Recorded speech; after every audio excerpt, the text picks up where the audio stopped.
question qui revient souvent, c'est est-ce que c'est héréditaire? Est-ce que je vais transmettre cette maladie à mes enfants? Alors c'est une question qui est importante, elle est souvent en plus très culpabilisante.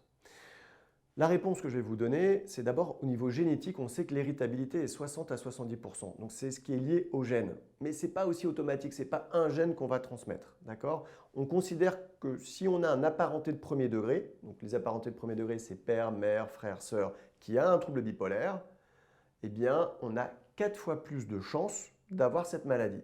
Et cette maladie, comme je vous le disais, c'est 1 à 4% de la population. Donc on a plus de chances de ne pas l'avoir que de l'avoir. C'est le premier message qu'il faut donner. Le deuxième message qu'il faut donner, surtout, c'est que chaque individu est fait de vulnérabilité, mais aussi de facteurs protecteurs. Dans certaines familles, ça va être le cancer du côlon, dans d'autres, ça va être l'Alzheimer, dans l'autre, ça va être l'infarctus du myocarde, etc., etc.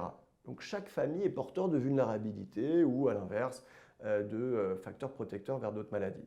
Donc en aucun cas, le fait d'avoir un trouble bipolaire ne contre-indique le fait d'avoir des enfants. C'est un projet de couple, ce n'est pas du tout un projet médical, évidemment. Et donc ce qui compte, c'est de connaître cette vulnérabilité et puis du coup, s'il y a des signes d'alerte, s'il y a des petites choses, de réagir vite pour que la maladie n'ait pas de répercussions et soit traitée efficacement tôt.